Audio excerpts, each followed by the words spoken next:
Aleluya, gloria al nombre del Señor. Muy buenos días, amados hermanos, que el Señor les bendiga. Nuevamente me viene la necesidad de reiniciar este video, ya que tenía una señal muy baja, pero en el nombre del Señor agradecemos a Dios por darnos esta nueva oportunidad de estar con todos ustedes para compartir esta enseñanza. Amén. Y en esta ocasión no vengo a desearte una feliz Navidad, porque como ya aprendimos en estudios pasados, pues esta fiesta en la cual desafortunadamente muchos cristianos se ven envueltos, es una fiesta totalmente pagana, amén, en la que no se celebra el nacimiento de Cristo Jesús, porque en realidad Jesús no nació un 25 de diciembre, sino Él nació entre septiembre y octubre, en una fiesta de los tabernáculos, como ya aprendimos.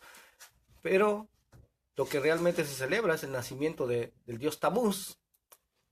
También en ese mismo día se adoraba al dios Saturno por los romanos. Esa es la verdadera finalidad de esta fiesta, amén. Pero nuevamente, repito, no estoy aquí para hablarte de eso, sino que en esta mañana vamos a estar iniciando nuestro estudio sistemático de la carta a los romanos, verso por verso, amén. Y aquellos hermanos que han dado like, que les gustan nuestros videos, antes de dar tu like, me gustaría que escucharas toda esta enseñanza, todo este video. Ya después, si al final de todo eso sentiste que el Señor te habló a través de su palabra, entonces sí, le des un like. Amén. Esa es la verdadera intención. Amén. Después de haber visto el jueves pasado, amén, la introducción de esta enseñanza, y si no la has visto, te invito para que veas esa introducción, para que de esa manera puedas entender todo el contexto de esta carta a los romanos, amén. Y ya después de esa introducción, ahora sí, podemos disponernos a iniciar el estudio del capítulo 1 de esta carta del apóstol Pablo a los romanos, y ya con una mente post-nicea, ya una mente diferente a lo que sucedió en el año 325 después de Cristo en ese concilio de Nicea. Pero la enseñanza que se dio, o los cambios más bien que se dieron en ese concilio, las decisiones que se tomaron, han llegado hasta el siglo XXI que tú y yo vivimos, ¿sí? Pero tú y yo vamos a tener que tratar de pensar como esa comunidad judía que vivió en Roma en el siglo I, a la cual fue enviada esta carta, ¿sí? Y vamos a tomar en cuenta las mismas escrituras que tomó en cuenta el apóstol Pablo para respaldar su enseñanza, que en ese tiempo pues fue solamente lo que es el Antiguo Testamento, porque ellos no tenían otras escrituras, todavía no se ponían en el canon bíblico todo lo que es el Nuevo Testamento. Solamente ellos contaban con el Antiguo Testamento, el Tanaj, como se llama en hebreo, ¿sí? Y pues le vamos a pedir al Señor, al Dios eterno, que nos ayude y que nos abra los ojos de nuestro entendimiento para poder entender esta carta de la misma manera que la entendieron aquellos a los cuales les fue enviada en un principio, ¿sí? Y que sea a través de su Santo Espíritu que nos guía toda verdad y nos enseñe todas las cosas. Amén. Entonces ahora sí nos vamos a disponer a estar escudriñando el capítulo número 1 de esta carta a los romanos. Dice Romanos 1:1. Pablo, siervo de Jesucristo, llamado a ser apóstol, apartado para el evangelio de Dios. Y aquí Pablo comienza diciendo: Pablo, siervo de Jesucristo. ¿Por qué? Porque él decidió hacerse siervo, por lo que vimos al principio, y decidió ser un esclavo por amor. O sea, un siervo es aquel que renuncia a sus derechos. Un siervo está para servir y no para exigir. O sea, todos nosotros tomamos la decisión de ser siervos de Dios. Sabemos que estamos en deuda con Él. Esa es la razón, ¿ya? Y por eso es que le servimos. La carta a los Efesios nos habla de, por ejemplo, 5 ministerios, que son apóstoles, profetas, evangelistas, maestros, pastores y maestros.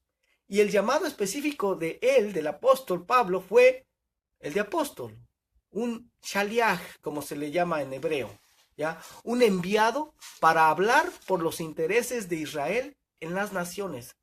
Esa es la verdadera función de un shaliach, de un apóstol.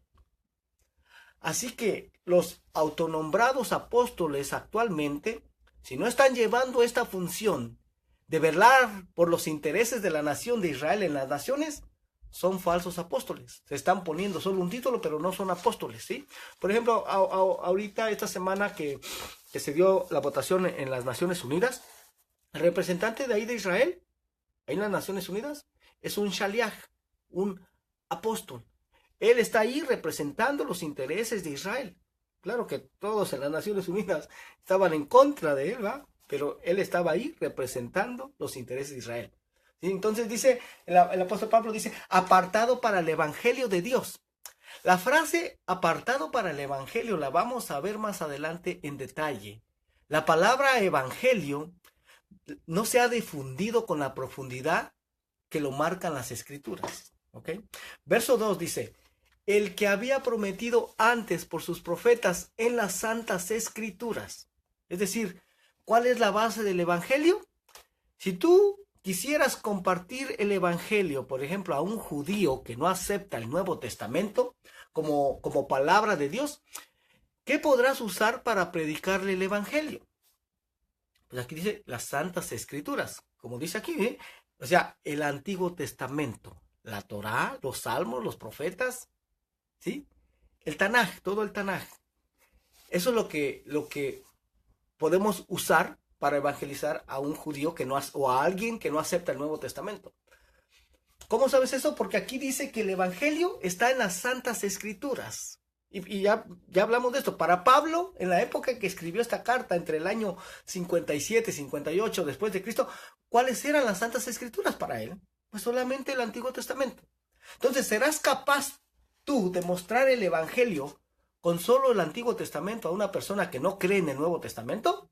Si no lo sabes, entonces eso quiere decir que no has entendido la fe de los apóstoles. Entonces estás en serios problemas. Hay tantos ministerios que tratan de predicar el evangelio a un judío con el Nuevo Testamento. Y le dicen, oh, mira, Pablo dice esto y aquello. Y te contestan, ¿y a mí qué me importa lo que diga Pablo? A mí qué me importa lo que diga Mateo, lo que diga Timoteo, etc. Y te dicen, muéstrame con el Antiguo Testamento como lo hacían antes. Así lo hacía Jesús, así lo hacía Yeshua. Así lo hizo también el apóstol Pablo. Cuando iban a las sinagogas, ellos leían los profetas, leían la ley, leían el Antiguo Testamento. Cuando Yeshua le habló a los discípulos cuando iban camino a Emaús, ¿qué hizo que les ardiera su pecho? ¿Qué hizo que les ardiera su corazón? ¿Qué usó para dejarlos en shock? Pues él usó la Torá. La Torá son los primeros 5 libros de la Biblia, ¿ya? Él usó la ley de Moisés. Los profetas, usó los escritos, o sea, usó todo el Antiguo Testamento, ¿sí? Usó la Torá para mostrarles lo que el Mesías tenía que padecer. Ahí está, hermano. Romano 1:3 dice, acerca de su Hijo, nuestro Señor Jesucristo, que era del linaje de David según la carne. Así como lo hemos venido diciendo, hermano. ¿Sí? Jesús, Yeshua, un rey judío, rey de Judá, que tiene que cumplir la promesa de Dios dada a David. ¿Y cuál fue esa promesa? Un hijo tuyo, le dijo el Señor, un hijo tuyo. No sé por qué me está haciendo así esta computadora. Déjeme arreglar esto. A ver si así se arregla. Amén. Disculpen, hermanos. Entonces le dijo, un hijo tuyo, ¿sí? Cuyo reino y dinastía serán eternos. Ahora, si este hijo de David va a reinar sobre Jerusalén, entonces cuando aparece Jesús, ¿qué creen que pensó el rey Herodes? ¿Qué pensó Poncio Pilato, etcétera? ¿Qué fue lo que le preguntó Poncio Pilato a Jesús, a Yeshua? Le preguntó, ¿eres tú rey? Y le respondió Jesús diciendo, mi reino no es de este mundo. Si mi reino fuera de este mundo, mis seguidores pelearían por mí. O sea, todavía no era el momento de establecer su reino, ¿sí? No era el tiempo todavía. Ese momento, ¿para qué era entonces? Si ese momento no era para establecer el reino, ¿para qué era? Bueno, era para tratar un asunto nacional de Israel, para tratar un asunto del pecado del pueblo de Israel, de impureza, y esto es lo que vamos a ver en los primeros 3 capítulos de esta carta a los romanos. Romanos 1:4 dice que fue declarado Hijo de Dios con poder según el Espíritu de Santidad por la resurrección de entre los muertos. ¿Ya? Por la resurrección de entre los muertos. ¿Qué significa el término Hijo de Dios? Para que recuerdes que es Hijo de Dios cuando digas que es un Hijo de Dios. Recuerda el conocido refrán que dice Hijo de tigre pintito. ¿Ya? Porque si alguien es Hijo de Dios, ¿qué tiene que ser? Como el Padre. ¿Y cómo es el Padre? Bueno, el Padre es bueno, amoroso, misericordioso, compasivo. El Padre es todo lo que tú y yo podríamos anhelar ser. Entonces, Hijo de Dios es el que refleja al Padre. ¿Sí? ¿Por qué razón fue declarado como Hijo de Dios al resucitar de entre los muertos? ¿Qué quiere decir el resucitar de entre los muertos? ¿Por qué la muerte y el sepulcro no lo pudieron retener? Porque la Escritura dice claramente que la paga del pecado es muerte. Entonces, el resucitar es la señal de que Él fue puro en todos los sentidos, como Dios es puro, como Dios es santo. Entonces, la resurrección es la señal de que Él es el Hijo de Dios, de que Él transmite y manifiesta las virtudes y los atributos de Dios. Verso 5 dice, y por quien recibimos la gracia y el apostolado. Oiga, todos recibimos el apostolado y recibimos el llamado a ser enviados a llevar este mensaje. ¿Y para qué recibimos el apostolado? Para la obediencia a la fe. Aquellos que dicen ser apóstoles, ¿qué les diremos? Muéstrame tus obras, muéstrame tu fe con tus obras. ¿Y qué es fe? Bueno, esto es algo que lo vamos a explicar con mucho detalle y vamos a explicar qué es la fe estudiando en el paliehebreo. El paliehebreo es un hebreo antiguo que de hecho fue en el que se escribió el Antiguo Testamento. No se escribió en el hebreo moderno, no. Se escribió en el hebreo antiguo que es llamado paliehebreo. ¿Ya?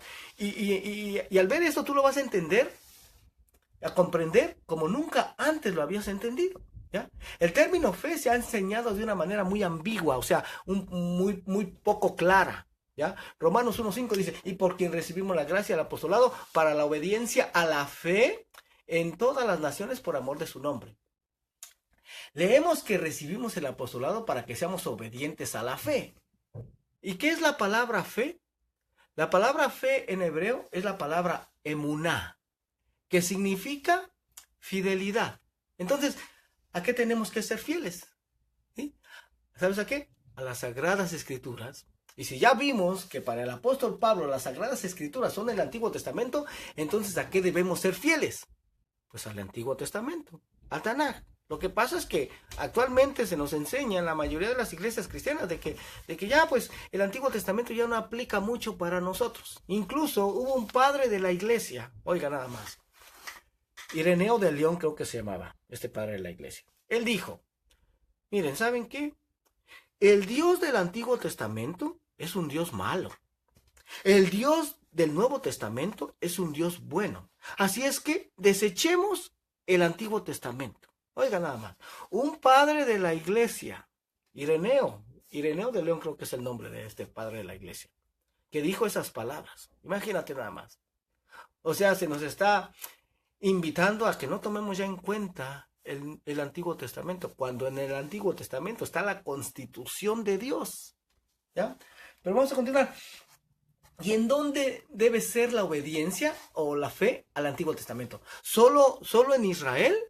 ¿O solo los judíos tienen que obedecer, tener fe en el Antiguo Testamento? No, leímos, dice que en todas las naciones por amor de su nombre. Mira, te lo voy a regresar. Dice ahí, verso 5, dice, para la obediencia a la fe en todas las naciones por amor de su nombre. ¿Te das cuenta? ¿Por qué vamos a obedecer? O sea, ¿cuál es el motor de nuestra obediencia? ¿Por qué queremos guardar, por ejemplo, el Shabbat, el día de reposo, cuando se nos ha enseñado que eso ya no califica? ¿Por legalismo? ¿Por temor? ¿O por qué? Pues por amor a su nombre.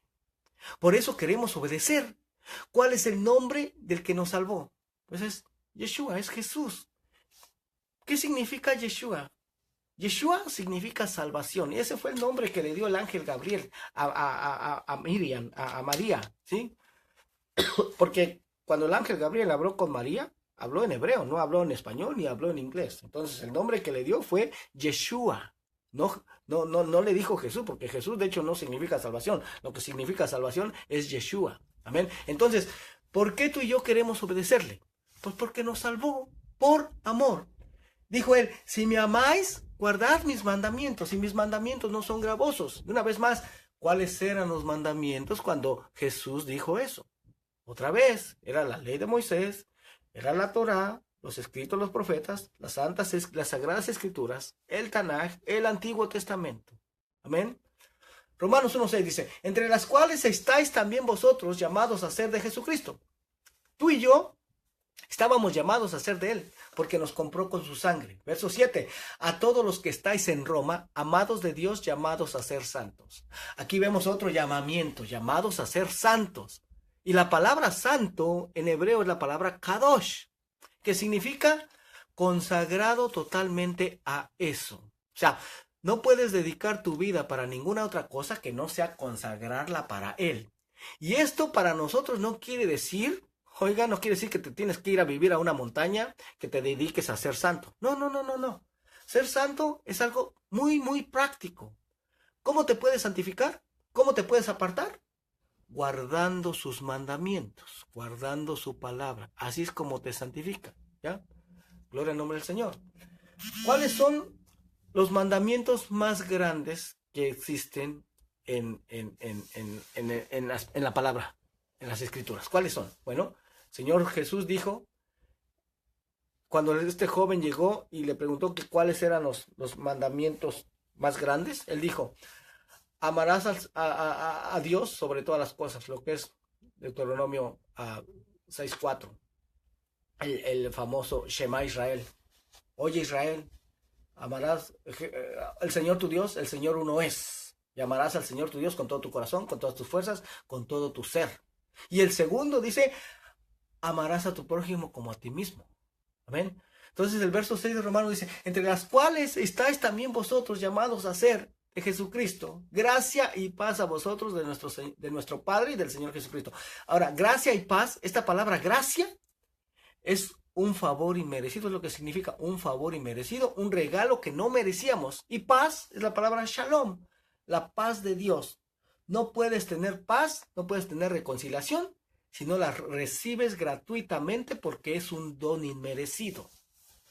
Romanos 1:8 en adelante dice, primeramente doy gracias a mi Dios mediante Jesucristo con respecto a todos vosotros, de que vuestra fe se divulga por todo el mundo, porque testigo me es Dios, a quien sirvo en mi espíritu en el evangelio de su Hijo, de que sin cesar hago mención de vosotros siempre en mis oraciones, rogando que de alguna manera tenga al fin la voluntad de Dios un próspero viaje para ir a vosotros, porque deseo veros para comunicaros algún don espiritual a fin de que seáis confirmados. Esto es, para ser mutuamente confortados por la fe que nos es común a vosotros y a mí.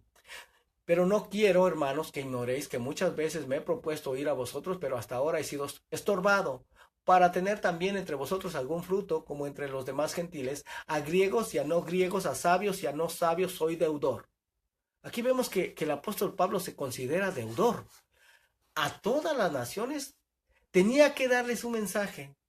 De hecho, yo también me considero un deudor, ¿ya? Y pensando en ese día de cuando esté en la presencia de Dios, pensaba verle y decirle, mira, este es mi regalo, y que llegaran todas las almas de que en alguna manera yo influencié para que llegaran a él. Ese es mi sueño, pero el agradecerle las almas eternas a las que me permitió compartirles serán los trofeos de su gracia, trofeos de lo que su palabra hizo. Me acuerdo de la escena final de una película que se llama Schindler's List. Si no la has visto, te aconsejo que la veas, la puedes buscar en YouTube, así solamente pon Schindler's List. Esto sucedió la película sucede en la época del Holocausto, ¿ya? En donde, allá en Europa, parece que fue en Alemania, donde este hombre, Schindler, él hizo muchas cosas para ayudar a muchos judíos, ¿sí? que estaban siendo perseguidos. Y en la última escena, llegan muchos de estos judíos a los que él salvó a agradecerle lo que había hecho por ellos. Y en ese momento, este hombre Schindler se da cuenta de que hubo muchas cosas que pudo haber hecho y que no lo hizo. Por ejemplo, vio una pluma muy cara que traía y dice, pude haber hecho más, o sea, pude haber vendido esta pluma, ve su coche y dice, otros más que pude haber salvado. Y así se da cuenta que todavía con ciertas propiedades con que se había quedado, pudo haber salvado a otros muchos más judíos. Y ahí él empieza a llorar y dice, ¿cómo no hice más? Y le decían, no, no, no, no, hiciste mucho. Y él decía, no, no, pude haber salvado a más judíos. Oiga, hay una frase en el Talmud que dice, el Talmud es un libro de tradiciones judías, pero ahí dice que el que salva una vida, salvó al mundo entero. Porque esa persona, hermano, puede traer un fruto extraordinario después, ¿ya? Y yo no quisiera que me pasara, pero más bien es lo que me va a pasar, estoy seguro que es lo que me va a pasar, ¿ya? Y que llegará el momento en que diré, pude haber hecho más. Sí, eso también te puede pasar a ti. Ese es el mismo sentir del apóstol Pablo, ¿ya? Romanos 1:15 dice, así que en cuanto a mí, pronto estoy a anunciaros el evangelio también a vosotros que estáis en Roma. Y hasta aquí vemos que se repite el evangelio aquí, el evangelio que estaba en las Sagradas Escrituras. Quiero ir a predicarles el evangelio, dice Pablo. Pero, ¿qué es el evangelio realmente?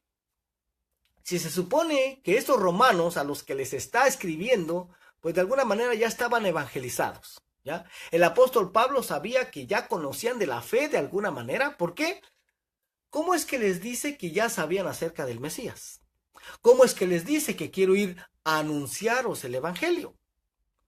Vamos a ver y a estudiar qué es el evangelio, ¿ya? En 1 Corintios 15, del 1 al 4, tenemos la definición más simple o resumida que se da en los institutos bíblicos sobre lo que es el evangelio, y en un sentido sí, pero tiene aún mucho más profundidad esto. 1 Corintios 15:1 dice, además os declaro, hermanos, el evangelio que os he predicado, el cual también recibisteis, en el cual también perseveráis, por el cual asimismo, si retenéis la palabra que os he predicado, sois salvos, si no creísteis en vano. Porque primeramente os he enseñado lo que asimismo recibí, que Cristo murió por nuestros pecados, conforme a las Escrituras, y que fue sepultado y que resucitó al tercer día, conforme a las Escrituras. Y de aquí de entrada en el versículo 2 te dice cuál es la condición para ser salvo. ¿Sí? Lo leíste en el verso 2, dice, por el cual asimismo, si retenéis la palabra que os he predicado, sois salvo, si no creísteis en vano. Oiga, ¿sí? El retener la palabra que os he predicado, si no la retienes, entonces no eres salvo, según lo que está escrito. Ahora, lo que te dice la definición del evangelio es que Cristo murió por tus pecados, que resucitó al tercer día, y que creas en esto y serás salvo. Entonces, ¿será esto todo el evangelio? Entonces, ¿por qué Jesús casi siempre lo mantuvo en secreto? Que sus discípulos no lo entendieron. ¿O será que cuando Jesús iba a predicar el evangelio les decía a las multitudes, ¿saben qué? Me voy a morir, voy a resucitar al tercer día? ¿Será que eso les enseñaba a las multitudes? Claro que no, no enseñaba eso. Ni siquiera se los decía frecuentemente. Es más, se los decía a sus discípulos y estos no lo entendían. Decían, no, ¿cómo que te vas a morir? ¿Por qué? Porque para una mente judía, hermano, era imposible creer que el Mesías tan esperado tuviera que morir. ¿Ya? Bueno, y si esto es todo el evangelio, ¿por qué después de 3 años sus discípulos no lo entendieron? ¿No será que lo que hemos creído que es todo el evangelio, en realidad no es todo el evangelio? Es parte del evangelio, pero no es todo lo que es el evangelio. Y vamos a leer primera de Pedro, capítulo 4, verso 17. Dice, porque es tiempo de que el juicio comience por la casa de Dios. Y si primero comienza por nosotros, ¿cuál será el fin de aquellos que no obedecen al evangelio? ¿Te das cuenta? Ahí dice que hay que obedecer algo del evangelio. Si todo el evangelio es creer en Jesucristo, que murió por tus pecados y resucitó al tercer día y ya eres salvo, y esto es todo el evangelio, entonces, ¿por qué Pedro dice que tengo que obedecer? ¿Qué tengo que obedecer del evangelio? ¿Porque Cristo murió por mis pecados? Vamos a pensar un poco en esto. Vamos a ver qué es el evangelio en 1 de Pedro 1:23. Si hay alguien que define perfectamente qué es el Evangelio, es el apóstol Pedro. Ahora, ¿a quién se le dijo que le darían las llaves? ¿Recuerdan? Que esto, pues, en cierta manera se ha distorsionado ya. Pero vamos a ver qué dice Pedro. Primera de Pedro 1:23 dice, siendo renacidos, no de simiente corruptible, sino de incorruptible, por la palabra de Dios que vive y permanece para siempre. Oiga, cuando el apóstol Pedro está diciendo este pasaje, ¿qué tenía él como palabra de Dios en ese tiempo? Lo que hemos venido diciendo, ¿sí? Él tenía la ley de Dios dada a Moisés, la Torá, tenía los escritos, los profetas, tenía todo el Antiguo Testamento, tenía todo el Tanaj, es lo que tenía, ¿sí? Porque Tanaj se le llama a todo el Antiguo Testamento en hebreo. Primera de Pedro 1:24 dice, porque toda carne es como hierba, y toda la gloria del hombre como flor de la hierba se seca, la flor se cae, mas la palabra del Señor permanece para siempre, y esta es la palabra que por el Evangelio os ha sido anunciada. ¿Te das cuenta? Esta es la palabra que por el Evangelio os ha sido anunciada. Esta cita, el apóstol Pedro no se la inventó. Él la saca del libro de Isaías, él la saca del Antiguo Testamento, del Tanaj. Y cuando el profeta Isaías está diciendo este pasaje, para Isaías, en su tiempo, la palabra era la ley de Dios dada a Moisés, era la Torá, ¿sí? En el tiempo de Isaías solamente tenían Génesis, Éxodo, Levítico, Números y Deuteronomio. Es todo lo que tenían como escrituras. Y cuando dice, y esta es la palabra que por el Evangelio os ha sido anunciada, ¿se dan cuenta que es el Evangelio? La ley de Dios dada a Moisés, la Torá. El Evangelio anuncia la ley de Moisés, porque ¿qué fue lo que predicó Jesús como Evangelio? Ponte a pensar en eso. ¿Será que a sus discípulos les decía, a ver, hoy vamos a estudiar el libro de Mateo, páseme Mateo, por favor, páseme el rollo de Mateo, o páseme el rollo de Lucas, o la primera carta del apóstol Pedro? No, hermano, eso todavía ni se escribía. Entonces, ¿en qué basaba Jesús sus enseñanzas? En el Antiguo Testamento. No había otras escrituras, solamente eso. Amén. ¿Y qué habla el Antiguo Testamento? La Torá, los escritos y los profetas. O sea, Jesús les enseñaba acerca de la ley de Moisés. Es lo que enseñaba, ¿ya? El Evangelio anuncia que de acuerdo a la ley de Moisés, todo el que transgrede la ley tiene que morir. Pero te tengo una buena noticia, no tienes que morir. Te tengo aún otra buena noticia. Jesús resucitó. Y si le entregas tu vida y si en gratitud, en amor por lo que Él hizo por ti, no pecas más, entonces tendrás salvación. Eso sí es el Evangelio. Pero si te dicen, levanta tu manita y recibe a Jesús en tu corazón y pásale 5 minutos a este lugarcito, te dan un folleto, te dan un aplauso y ya se van a ir al cielo. Eso no es el Evangelio. Porque ¿será así de fácil? Oiga, ¿será así de fácil? Eso es parte del Evangelio. Pero si te enseñan a que recibas a Jesús en tu corazón, también te tienen que enseñar cómo vivir de ahí en adelante. Porque ya de ahí en adelante, por amor a esa salvación tan grande, ya no tienes que seguir pecando. Pero lo que es la gracia no se ha entendido de esa manera. ¿Ven? Luego vienen los reportes evangelísticos que dicen que miles se salvaron. Pero en realidad, ¿fueron salvos? Vamos a leer Hebreos 3:16 y veremos que el Evangelio no es algo nuevo, no es algo que nace a partir de Jesucristo como se enseña, ¿ya? Porque es lo que se cree en la mayoría de las iglesias, que el Evangelio inicia a partir de Jesucristo, pero no es así. Lo vamos a ver. Hebreos 3:16 dice, ¿quiénes fueron los que habiendo oído le provocaron? ¿No fueron todos los que salieron de Egipto por mano de Moisés? ¿Y con quién estuvo él disgustado 40 años? ¿No fue con los que pecaron, cuyos cuerpos cayeron en el desierto? ¿Y a quienes juró que no entrarían en su reposo? Sino a aquellos que desobedecieron. Aquí está haciendo un relato del Éxodo cuando el pueblo de Israel salió de Egipto, ¿ya? El escritor de la carta a los Hebreos. Hebreos 3:19 dice, y vemos que no pudieron entrar a causa de incredulidad. ¿Por qué es que muchos no pudieron entrar a la tierra prometida? ¿Qué fue lo que les impidió entrar a la tierra prometida? ¿Qué? La desobediencia, la incredulidad. Hebreos 4:1 continúa diciendo, temamos pues, no sea que permaneciendo aún la promesa de entrar en su reposo, algunos de vosotros parezcan no haberlo alcanzado. Estamos en una situación similar, ¿sí?, a la de la salida de Egipto.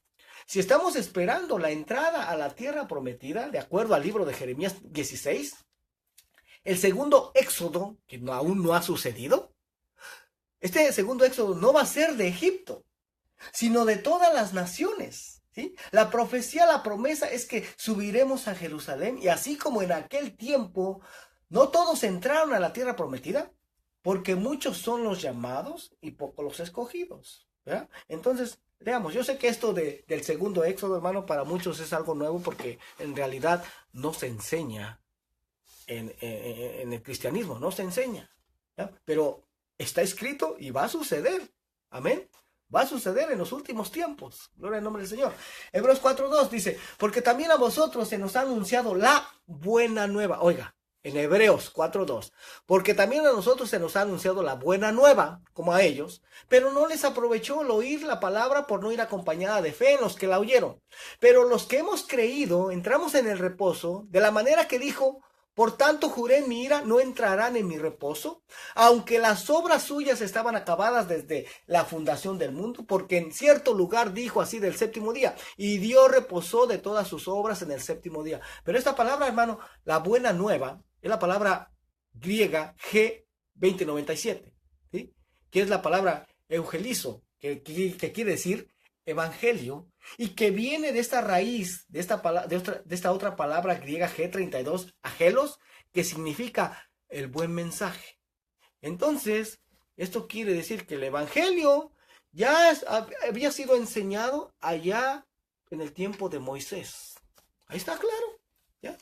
Se les anunció la buena nueva. ¿A quiénes? A ellos que no entraron en el reposo, a aquellos que no entraron a la tierra prometida. ¿Te das cuenta? Vemos que esta palabra buena nueva en griego se compone de estas dos palabras. La palabra evangelio del griego literal significa buen mensaje. ¿Cuál es el buen mensaje? ¿Cuál es la buena palabra que no obedecieron? ¿Cuál es la buena palabra que no obedecieron? ¿Ya? ¿Cuál es la palabra buena que se le transmitió a Moisés y que el pueblo tenía la responsabilidad de transmitírsela al mundo entero? ¿El buen mensaje estará siendo obedecido? Así que, ¿quiénes son los que entraron? Los que creyeron al buen mensaje. Entonces, ¿quiénes serán los que entrarán a la tierra prometida? Pues los que obedezcan nuevamente al buen mensaje. Pero vamos a volver a Romanos, el verso 16. Dice, porque no me avergüenzo del evangelio. Otra vez, ¿qué es el evangelio? ¿De qué te tienes que avergonzar? El buen mensaje, que en el buen mensaje está contenida la Torah, está contenida la ley de Moisés, la palabra de Dios. Amén. Romanos 1:16 dice, porque no me avergüenzo del evangelio, porque es poder de Dios para salvación, y todo aquel que cree, al judío primeramente y también al griego. ¿Por qué al judío primeramente? Lo vamos a ver más adelante en Romanos 2. En el capítulo 2 vamos a hablar de esto. De hecho, la tribu de Judá es la encargada de gobernar y transmitir esta palabra junto con la tribu de Leví. Leamos 2 Timoteo 3, 14 al 15. Dice, pero tú persiste, le dice el apóstol Pablo a Timoteo, le dice, pero persiste tú en lo que has aprendido y te persuadiste sabiendo de quién has aprendido, y que desde la niñez has sabido las sagradas escrituras, las cuales te pueden hacer sabio para la salvación por la fe que es en Cristo Jesús. Otra vez aquí vemos lo mismo. ¿Cuáles fueron las sagradas escrituras que Timoteo leía desde la niñez? Nuevamente, la ley de Dios dada a Moisés, la Torá, todo el Antiguo Testamento, el Tanaj. De hecho, los niños se tenían que aprender de memoria los libros, tenían que recitarlos, es lo que dice en Deuteronomio 6:4, ¿sí? ¿Cuál es la responsabilidad principal de los padres? ¿Será que es el hacer dinero? ¿El darles una carrera a los hijos? No, sino el enseñarles la ley de Dios dada a Moisés, enseñarles la Torah. Ve lo que dice Deuteronomio 6:4, dice, oye Israel, ese es el famoso Shema Israel, ¿ya? Oye Israel, Jehová nuestro Dios, Jehová uno es. Shema Israel, Adonai Eloheinu, Adonai Echad. Dice, y amarás a Jehová tu Dios de todo tu corazón y de toda tu alma y con todas tus fuerzas, y estas palabras que yo te mando hoy estarán sobre tu corazón, y las repetirás a tus hijos y hablarás de ellas estando en tu casa y andando por el camino y al acostarte y cuando te levantes. Verso 8 dice, y las atarás como una señal en tu mano y estarán como frontales entre tus ojos y las escribirás en los postes de tu casa y en tus puertas. Y a continuación te voy a presentar unas fotos de lo que esto significa, especialmente el verso 8. Y las atarás como una señal en tu mano y estarán como frontales entre tus ojos. Y las escribirás en los postes de tu casa y en tus puertas. Los judíos lo hacen de esta manera, mira. El tefilín, ¿sí? Las atarás en tu mano, es lo que ellos, de esta manera lo toman ellos, ¿ya? Se atan una correa en sus manos, se ponen esa como una cajita aquí en la frente, porque lo dice, ¿no? Dice, y los atarás como una señal en tu mano y estarán como frontales entre tus ojos. Ahora, ¿qué tiene eso? ¿Qué tiene esa cajita? ¿Qué contiene? Contiene la Torá, escritos de la Torá ahí. Y también del otro lado está la mezuzá. La mezuzá es como una cajita que se pone en las puertas. Muchas puertas de judíos las tienen. En esa cajita se encuentran también escritos de la Torá. Y eso es en base a lo que dice Deuteronomio 6:8. Dice, ¿sí? Y estarán como frontales entre tus ojos. Y las escribirás en los postes de tu casa y en tus puertas. ¿Sí? Eso es lo que... Y no solamente los judíos, todos aquellos que creen que esta palabra es viva, también lo hacen. Amén. Si leemos esto, nos damos cuenta que por eso estamos como estamos. ¿Por qué los jóvenes y los hijos de los creyentes ya en edad de secundaria andan confundidos? En Isaías 55 leemos que su palabra no regresará vacía. O sea, no importa si en algún tiempo el niño o joven se aparta, pero sigue orando y confía en que sembraste la palabra y un día va a regresar. Un día se va a dar cuenta que la filosofía que el mundo ofrece es vanidad. Y un ejemplo de alguien que se alejó y regresó dándose cuenta de que todo lo que este mundo nos da es vanidad, fue Salomón, ¿ya? El rey Salomón, quien dice que el fin del discurso es, teme a Dios y guarda sus mandamientos. Todo esto es el todo del hombre, ¿ya? Pero vamos a continuar leyendo. Yo por eso, hermano, los viernes, estoy ocupando esa noche para enseñar a mis hijos, a mis hijas, ¿ya? Para enseñar la palabra de Dios a mis hijas.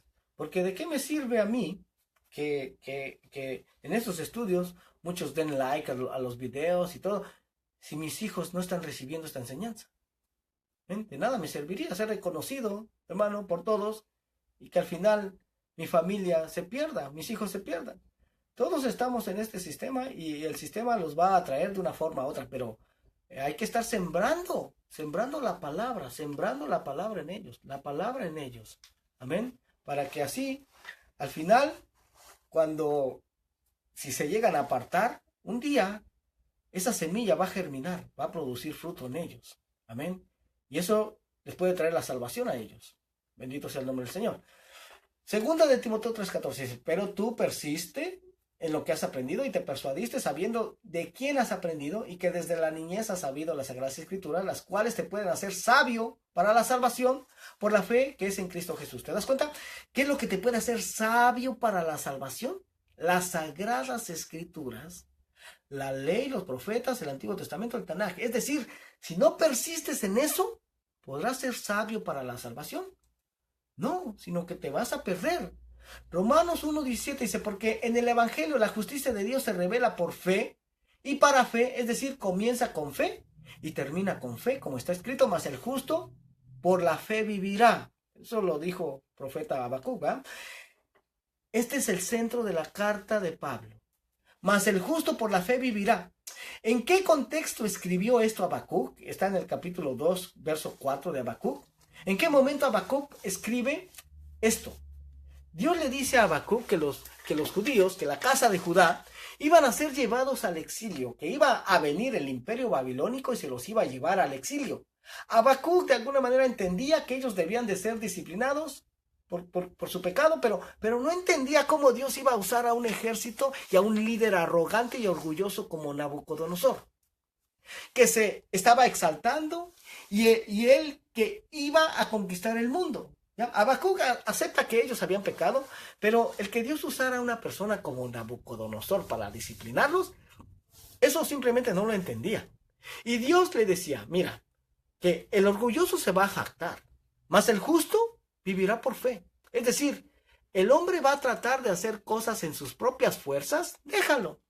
Mas el justo va a permanecer, va a vivir por su fe, por su fidelidad, y vamos a explicar qué es esto de la fe, porque también es algo que se ha enseñado muy ambiguamente, ¿ya? Muy simple. Entremos a definir uno de los conceptos más importantes en las Escrituras, que a la vez es el concepto más ambiguo, o sea, más incierto, más confuso, más dudoso, tan ambiguo que se ha perdido la esencia de su significado.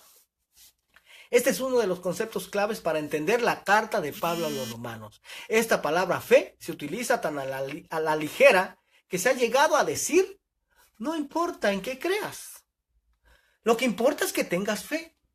¿Has llegado a escuchar eso? Yo creo que sí. Cada quien, te dicen, cada quien tiene su fe. Cada religión tiene su propia fe. Los budistas tienen su fe, los judíos tienen su fe, los católicos tienen su fe, y cada quien se va a salvar por su fe. ¿Has escuchado esto? Yo creo que sí.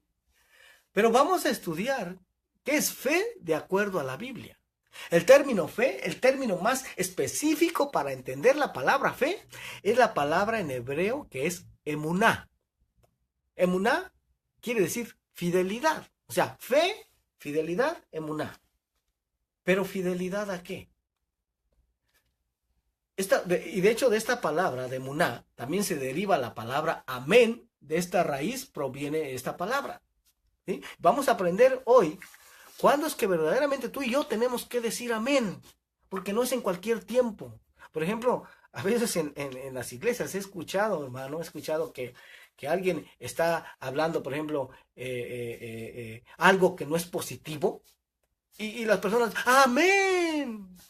Por ejemplo, no que, sobre todo en los testimonios, hermano, cuando dan testimonio, no, que yo antes era drogadicto, era dealer de drogas, ¡amén! Dicen, espérate, ahí no es el lugar correcto donde tienes que decir amén, ¿por qué? Porque no se ha entendido esto. Pero vamos a examinar esto. Deuteronomio 27:26 dice, maldito el que no confirmare las palabras de esta ley para cumplirlas, y dirá todo el pueblo, amén. ¿Ves el número que está ahí en la palabra amén, H543? Bueno, esa palabra desciende de esta raíz del H539, que significa seguro en sentido abstracto, fidelidad, verdadero, o también significa así sea. Cuando dices amén, está diciendo así sea. Ahora vamos a ver la definición más antigua de esta palabra y vemos en qué momento se decía la palabra amén. En aquellos tiempos, para que entendamos el sentido de la palabra amén. ¿Quién dijo esto? Bueno, lo dijo Moisés al pueblo de Israel. ¿Y qué es maldito? Separado de Dios, apartado de Dios, maldito el que no confirmare las palabras de esta ley. ¿Cuál ley? La Torá. Génesis, Éxodo, Levítico, Números y Deuteronomio. Maldito el que no confirmare las palabras de esta ley. ¿Para qué? Para hacerlas. Y dirá todo el pueblo, amén. Aquí está la raíz de la palabra emuná. Tenemos que ser fieles a las palabras de la ley para hacerlas. Y si no soy fiel a la ley de Moisés, ¿qué? Dice, maldito. ¿Se dan cuenta? ¿En qué momento se aplica la palabra amén? Cualquier persona que te diga que ya no aplica la ley de Moisés, que ya ha pasado, que esa ya no hay que cumplirla, que ya no hay que guardarla, ¿qué aplica si leemos esto? Maldito, dice. Eso está muy grueso. ¿Sí? De acuerdo a este texto, esta persona está bajo maldición. ¿Está fuerte? ¿Está fuerte o no está fuerte esto? Claro que sí, está muy fuerte. Vamos a ver un significado más concreto de la palabra fe al irnos al paliebreo. El paliebreo es el hebreo antiguo en el que fue escrito el Antiguo Testamento. Es la forma más primitiva del idioma hebreo. En la antigüedad, las letras eran dibujos. Las letras te expresaban ideas, por eso el hebreo es tan rico. Cuando leemos la escritura en otro idioma, pues nos perdemos mucho de la esencia del idioma original. Ya estuvimos dando ejemplos de esto en la introducción. Amén. Y muchos se preguntarán, ¿Por qué Dios permitió todo esto? ¿Sí? Bueno, porque Dios tiene un plan. Y si ahora es necesario que nosotros aprendamos de esta manera y tenía que difundirse un poco el mensaje a las naciones, Él tiene un plan y el estudiar la Biblia es como hacer lo que hace un arqueólogo. ¿Qué es lo que hace un arqueólogo? Escarbar, escarbar, estudiar, escudriñar, investigar, hasta que encuentres los tesoros más grandes de las Escrituras y llegues al punto más básico, fundamental de lo que Dios quiso decir. Las letras en paliebreo antiguo son caracteres, cada letra te expresa una idea y veamos letra por letra. Por ejemplo, la primera letra del alfabeto hebreo es la letra Aleph. Aquí te la puse, pero eso es en el hebreo moderno. ¿Ya? Es la primera letra en el alfabeto hebreo y en hebreo antiguo aparece la cabeza de un toro. ¿Sí? Con esta palabra, con esta letra Aleph aparece la cabeza de un toro. El animal, ¿qué representa? Recuerden las civilizaciones antiguas. Ellos utilizaban la naturaleza para comunicarse, ¿verdad? En este sentido, estas son las letras de la palabra emuná. Primero es la letra Aleph, después es la letra Mem, después la letra Nun y la letra Hay. No te voy a dar clases de hebreo, solamente te voy a mencionar esto brevemente, ¿sí? Ahora, trata de pensar como un agricultor en Israel en aquella época, en el tiempo de Moisés. O sea, desprográmate y trata de pensar tan sencillo como un niño, como un agricultor en los montes de Israel y te dicen esto de fe. Te recuerdo que en el lenguaje hebreo se lee de derecha a izquierda.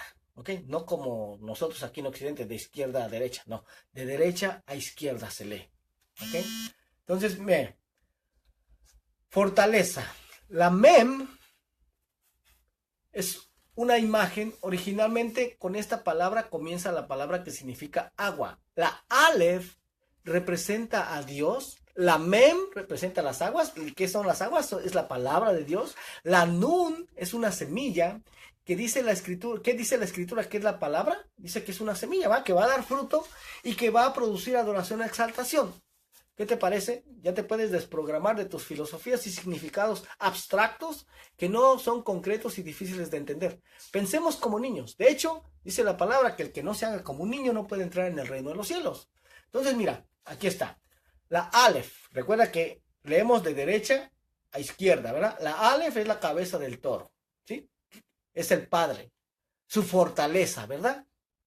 La Mem, la segunda letra, es el agua, ¿sí? ¿Ves el simbolito como del agua? ¿Y qué hace la palabra? El agua me limpia. El agua es la palabra, me limpia con su palabra. Ahora, la Nun, ese que parece como esperma, espermatozoide, esa es la Nun. Pone su simiente, su semilla, la semilla de Dios, y su semilla va a producir en mí, ¿qué? ¡Wow! Exaltación. ¿Sí? El último símbolo, exaltación. ¿Qué les parece? Está bien sencillo, ¿eh? de entenderlo. Ese es el paliebreo antiguo. ¿Amén? Y la raíz de esta palabra son dos letras, la mem y la nun. Aquí vemos la definición y dice el carácter pictográfico mem es la figura del agua y otro líquido también representa la sangre. Oiga, la mem también representa la sangre. Y la nun es la figura de una semilla representando ¿qué? Continuidad. Combinada, la raíz de esta palabra significa la sangre continua. Cada especie lo que hace es pasarle su sangre a sus descendientes, pasarle su esencia a la siguiente generación. También es la idea de la fortaleza que se transmite a través de la sangre. Ya que haces el clic y entiendes estas palabras en el contexto en que fueron escritas, vas a entender lo que es tener fe en su sangre. Vas a empezar a entender estos conceptos. Originalmente, ¿la fe de quién viene? Pues viene del Padre. El Padre transmite su esencia a los hijos. Entendamos Hebreos 12:2. Dice, puesto los ojos en Jesús, el autor y consumador de la fe, el cual por el gozo puesto delante de él sufrió la cruz, menospreciando el oprobio, y se sentó a la diestra del trono de Dios. O sea, que el Padre le transmite su palabra, su esencia al Hijo, y luego el Hijo le transmite su sangre a todos los demás hijos. Él es el primogénito, y Él transmite las palabras que recibió del Padre a nosotros, ¿sí? Recuerden que Él dijo, yo no vengo a anunciarles mis propias palabras, sino las palabras de mi Padre. ¿Amén? ¿Y en qué medida vamos a estar agarrados en la fe? en la medida que estemos agarrados de la misma palabra, de la palabra que Él transmitió.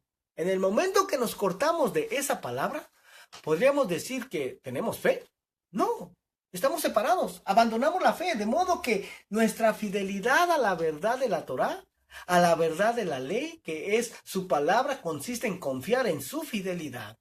¿Cuál es la parte central de la Torá? Cuando hablamos de ser fieles a la Torá, ¿de qué hablamos?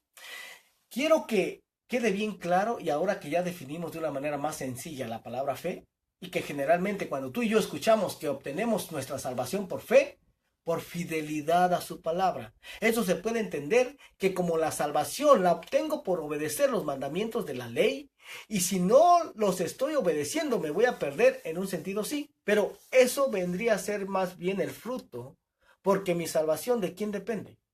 ¿De mi observancia? No, depende de Él, depende del Aleph, ¿ya? Depende de la fortaleza, de aquel en quien está esa fortaleza. La salvación viene por medio de Él. ¿Y eso en qué manera está señalado en la Torá? O sea, ¿cuál es el centro de los 5 libros de Moisés? Que cuando escuchamos ley de Moisés, ¿qué es lo primero que pensamos? Pues pensamos en mandamientos, en los 613 mandamientos que están en la ley de Moisés, ¿ya? O sea, decimos ley de Moisés igual a mandamientos. Pero, ¿qué pasaba cuando no se cumplían esos mandamientos? ¿Cuál era el centro operativo de la presencia divina que regulaba la observancia de todos los mandamientos? Pues era el tabernáculo, ¿sí? A raíz de que se le da a Moisés el modelo del tabernáculo, ¿en qué momento se establece que se tenía que construir un tabernáculo? ¿Qué tuvo que suceder para que Dios inspirara a Moisés a construir el tabernáculo? ¿Sabes qué pasó? Cuando se hicieron el becerro de oro y lo adoraron, cuando pecaron. Y Dios tuvo que instituir algo que Él ya tenía desde antes. Dice la Escritura que el cordero fue inmolado, ¿verdad? Fue sacrificado. ¿Cuándo? ¿En el Gólgota en el año 33? ¿O cuándo fue inmolado? Dice que desde antes de la fundación del mundo. O sea, ya Dios, antes de darnos la Torá, antes de darnos los mandamientos, antes de Él darnos su constitución, anticipadamente, ¿qué pensó? En darnos también la provisión del perdón. Y la única manera en que podríamos tener comunión con Él, ¿cuál era? A través de la sangre del Cordero que fue sacrificado desde antes de la fundación del mundo, ¿sí? El centro de la Torá nos da los mandamientos son la consecuencia, son el resultado de la justificación, del perdón, del amor y de la libertad, de que el Padre nos salvó y nos redimió. La Torá es la educación, la Torá es el resultado de que has decidido por gratitud entregarle tu vida. El centro de los mandamientos está en el culto, en el templo, las ofrendas, los sacrificios que se llevaban a cabo allí, de manera que la fidelidad, ¿de quién es? Nadie podrá llegar al cielo y decirle, gracias Señor porque fui fiel, cumplí tus mandamientos. Nadie podrá llegar y decir esto, ¿ya? Recordemos que en la Torá, de hecho está en el libro de Números, ahí dice que había pecados que esos se podían expiar con animales, ¿verdad? Pero también menciona de pecados que estos no eran expiables. Oiga, estos no eran expiables. La persona tenía que morir. No había sacrificio que pudiera borrar ese pecado. A mí, por ejemplo, se me enseñó que todos los pecados eran iguales. Pero, dado lo que está escrito, ahí dice que no. Porque había pecados que sí se podían expiar con animales y había otros que no. Amén. Entonces, por esos pecados que no se podían expiar con animales, es que apareció el Cordero de Dios. Amén. Gloria al nombre del Señor. Pero ¿qué dice 2 Timoteo 2:13? Dice, si fuéramos infieles, Él permanece fiel, Él no puede negarse a sí mismo. ¿Quién es el único fiel? Pues Dios es el único fiel, ¿ya? Jesús es el único fiel. Veamos lo que dice 1 Juan 2:1. Dice, hijitos míos, estas cosas os escribo para que no pequéis. ¿Qué es pecado? Pecado, dice la Biblia, que es transgresión a la ley de Moisés, y lo dice en 1 Juan 3:4. Y si alguno hubiere pecado, abogado tenemos para con el Padre, a Jesucristo el justo. Él es la propiciación por nuestros pecados. ¿Recuerdan qué es el propiciatorio? ¿En dónde estaba el propiciatorio? Bueno, este estaba dentro del arca del pacto. ¿Ya? Estaban las tablas de la ley, la vara de Aarón que reverdeció y el maná. Y encima del arca estaba una especie como de charola con la sangre que los sacerdotes derramaban una sola vez al año. Se llamaba propiciatorio o satisfactorio. ¿Y qué significa esto? Bueno, encima de esta charola tenían dos querubines que debían estar mirando esa charola. ¿Y esa charola qué cubría? Cubría las tablas. ¿Y qué se debía poner en esa charola? Se ponía la sangre y los querubines debían estar mirando la sangre que cubría simbólicamente el pecado del pueblo. Si ponemos las tablas del arca y no ponemos la sangre del cordero sacrificado, ¿pudiéramos estar en la presencia del Padre? ¿Pudiéramos tener acceso a su presencia? Eso era imposible. Porque ¿qué pasaba si el sacerdote entraba sin la sangre? Ahí mismo caía fulminado en ese momento.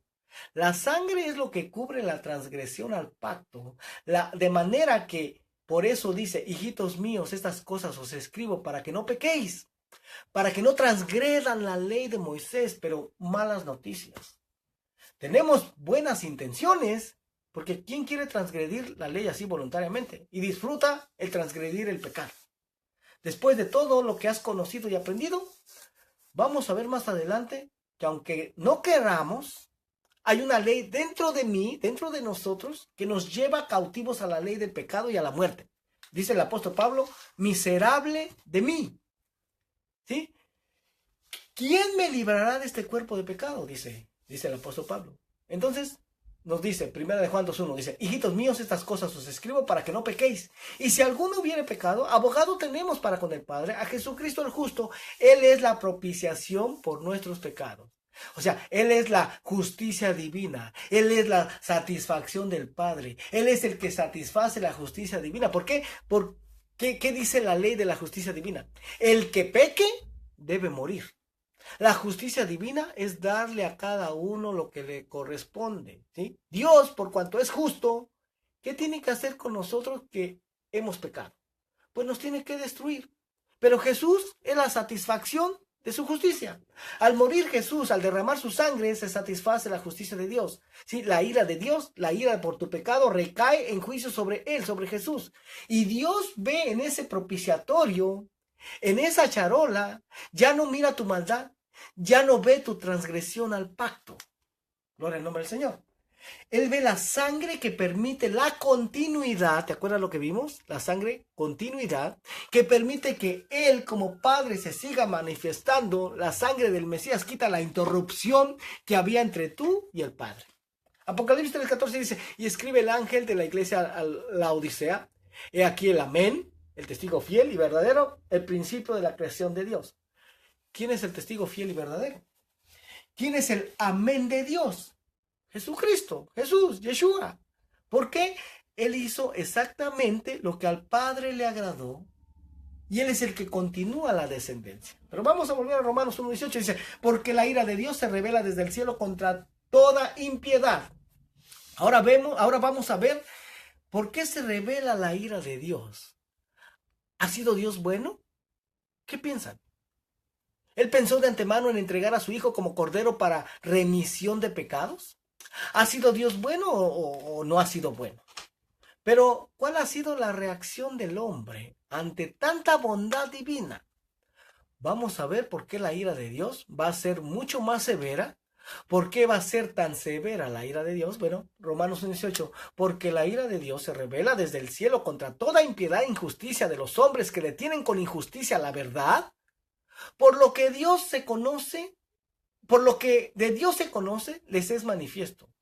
Pues Dios se lo manifestó, porque las cosas invisibles de Él, su eterno poder y deidad, se hacen claramente visibles desde la creación del mundo, siendo entendidas por medio de las cosas hechas, de modo que no tienen excusa. En el Salmo 19, dice que los cielos cuentan la gloria de Dios, que el firmamento anuncia la obra de sus manos, dice así. O sea, aunque no hay palabras, el que tú veas, por ejemplo, la noche, veas la lluvia de estrellas, es para que te des cuenta de que hay un Dios extraordinario.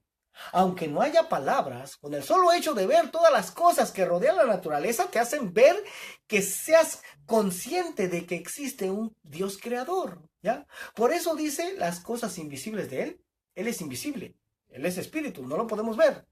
Continúa Romanos 1:20, dice, porque las cosas invisibles de Él, su eterno poder y deidad, se hacen claramente visibles desde la creación del mundo, siendo extendidas por medio de las cosas hechas, de modo que no tienen excusa. O sea, no podemos decir, por ejemplo, no podemos decir, ¿sabes qué? Este edificio en el que vivo se hizo solo. De repente se empezó a ordenar todo el concreto, la tierra, los ladrillos, la lámpara, todo se empezó a ordenar poco a poco a través de los años, pero solito se formó. ¿Ya? O decir que un teléfono, una computadora, haz de cuenta que estaba todo dividido, sus partes, todo separado. Y que tú digas, ¿no sabes qué? Esta computadora se armó solita. Solo con el paso de los años se logró armar solita, pero ella lo hizo solo. O sea, no hubo alguien que pusiera pieza con pieza. ¿Ya? Te dirán, si tú dijeras eso, te dirían que estás loco. ¿Ya? Pero, ¿cómo sí se puede pensar, oiga, que el universo se creó solito? Que de una gran explosión del Big Bang, de ahí se formó todos los planetas, las estrellas, las constelaciones, todo se formó solito, solo con el paso de los años. ¿Sí? Y esos que dicen eso, hermano, hasta les dan premios Nobel. ¿Sí? Pero por eso dice la Escritura, Romanos 1:21, pues habiendo conocido a Dios, no le glorificaron como a Dios, ni le dieron gracias, sino que se envanecieron en sus razonamientos y su necio corazón fue entenebrecido. Y aquí es donde empieza la decadencia del ser humano. Escúchalo bien, léelo bien. La decadencia del ser humano empieza cuando dejas de darle gracias a Dios. Si dejas de reconocer que todo lo que Dios te permite disfrutar mientras vivas, es Él quien te lo ha dado, ahí es donde empieza la decadencia del hombre. Romanos 1:22 dice, profesando ser sabios, se hicieron necios y cambiaron la gloria del Dios incorruptible en semejanza de imagen de hombre corruptible, de aves, de cuadrúpedos y de reptiles, por lo cual también Dios los entregó a la inmundicia en las concupiscencias de sus corazones, de modo que deshonraron entre sí sus propios cuerpos, ya que cambiaron la verdad de Dios por la mentira, honrando y dando culto a las criaturas antes que al Creador, el cual es bendito por los siglos. Amén. ¿Te das cuenta? ¿Cuál es el principio del deterioro? Dejar de dar gracias a Dios. Y ahora, ¿qué es lo que se dice en los círculos intelectuales? En los círculos científicos, por ejemplo. Se dice, oh, gracias a la madre naturaleza. Gracias a la madre tierra. ¿Has escuchado eso? En lugar de darle gracias a Dios, le dan gracias a la madre tierra. Porque, ¿qué es más fácil? ¿Darle gracias a la madre tierra? ¿Por qué?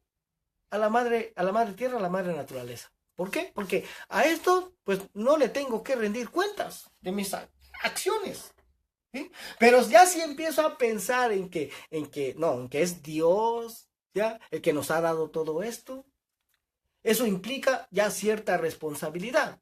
Y sin embargo, si le das gracias a la madre naturaleza, pues no pasa eso. ¿Ya?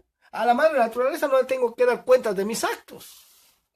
Romanos 1:26 dice, por esto, o sea, por empezar a ser malagradecidos, por haber caído en la idolatría, ¿cuál fue la consecuencia? Dice, Dios los entregó a pasiones vergonzosas, pues aún sus mujeres cambiaron el uso natural por el que es contra naturaleza. O sea, si realmente somos el producto de la evolución, como ellos dicen, si realmente lo que nos hace diferentes, por ejemplo, a un mono, son unos cuantos millones de años de distancia, entonces, pues, comportémonos, comamos, somos iguales que los animales.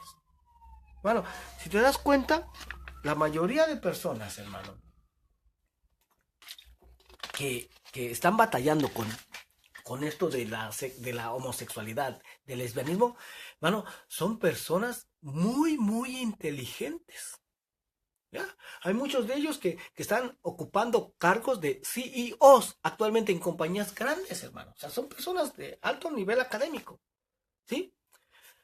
Pero, ahí viene el pero como no son agradecidos con Dios, Oiga, ¿sí? Terminan haciendo cosas que los mismos animales hacen. Oiga, oiga nada más, ¿ya?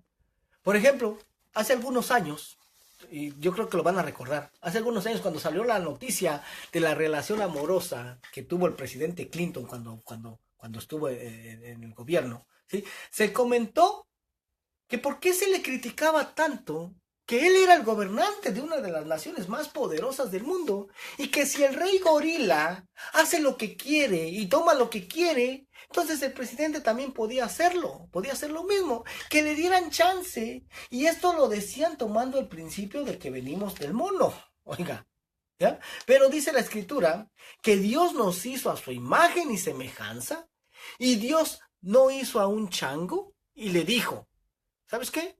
Espérate unos millones de años y luego te vas a convertir en un hombre. No, no fue así. ¿Ah? Sino que Dios hizo al hombre conforme a su imagen y semejanza y le dijo al hombre, señorea, domina, controla, ten autoridad, tú eres más que los animales. ¿Pero qué pasó? El hombre dijo, no, también somos animales.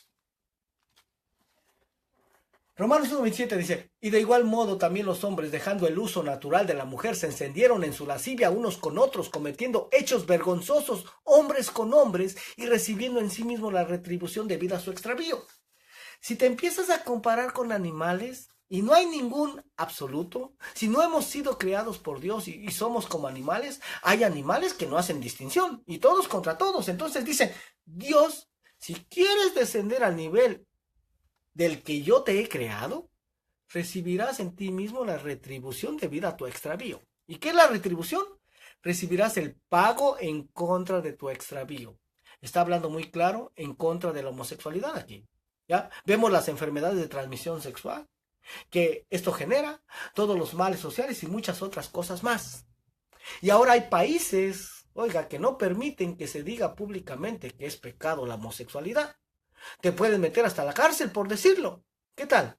Algo así como que van a meter a la cárcel a Dios. Que no se diga lo que Dios dice. Cuando si hay algo que te da un nivel intelectual más elevado, es el estudiar y meditar lo que Dios escribió. Pero cuando renuncias a eso y solo te basas en tus instintos, te vuelves algo así como un animal que actúa en base a sus instintos. Romanos 1:28 dice, y como ellos no aprobaron tener en cuenta a Dios, Dios los entregó a una mente reprobada para hacer cosas que no convienen, estando atestados de toda injusticia, o sea, aniquila, sin ley, como la ley de la jungla, ¿sí? La ley del más fuerte, así está la humanidad que quiere estar sin ley de Dios. Fornicación, perversidad, avaricia, maldad, llenos de envidia, homicidios. ¿Y cómo está la situación, hermano? No solamente en este país, en todos los países, ¿cómo está la situación? Romanos 1:21 dice, existen en todos los países muertes, crímenes, parece que está describiendo nuestra situación actual.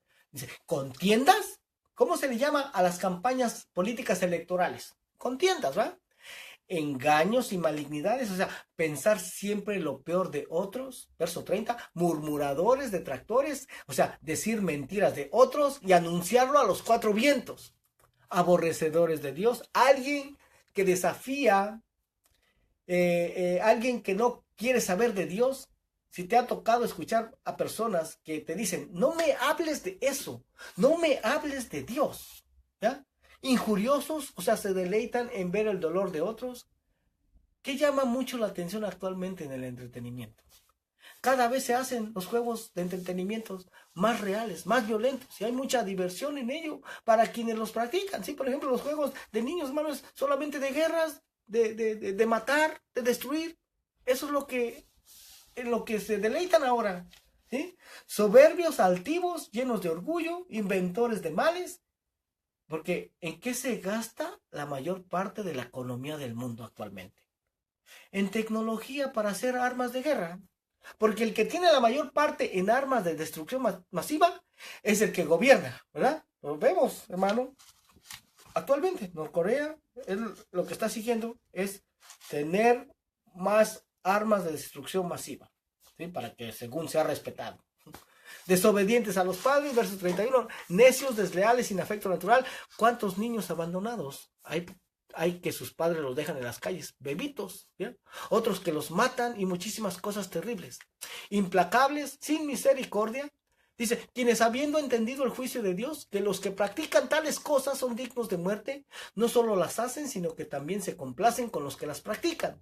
O sea, ya no nada más lo hacen, sino que también se complacen, obtienen placer, se entretienen de estar viendo películas, programas y demás. Sobre todas estas características que hemos visto, te das cuenta que el entretenimiento actual está lleno de todo esto y se paga mucho dinero por ver todo esto. Pero les ofreces seminarios bíblicos, estudios bíblicos y se les hace mucho gasto. Es más, muchos son hasta gratis, pero se les hace pérdida de tiempo, ¿ya? Mucho tiempo perdido, tiempo eterno, y no hay ganas de estudiar la palabra de Dios.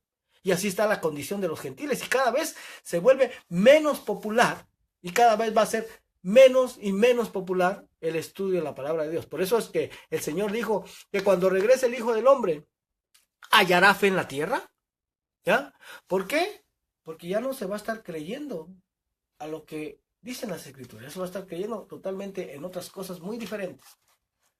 Se ha hecho muy popular el hablar de Dios como un medio para que me dé lo que yo quiera, pero no para yo hacer lo que Dios quiere.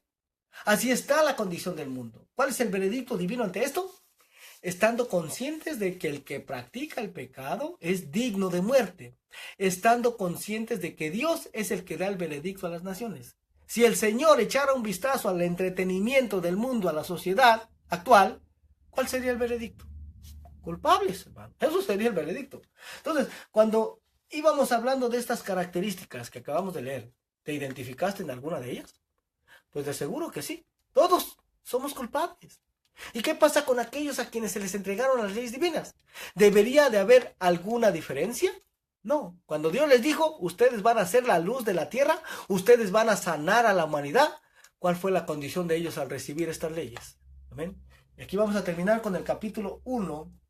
Dios quiere, el próximo miércoles vamos a seguir con el capítulo 2, pero yo creo que en esta mañana hemos aprendido muchas cosas muy valiosas, amén, y entre más nos adentremos a este libro, a esta carta a los Gálatas, vamos a aprender muchas cosas más, amén. Mientras tanto, el Señor les bendiga.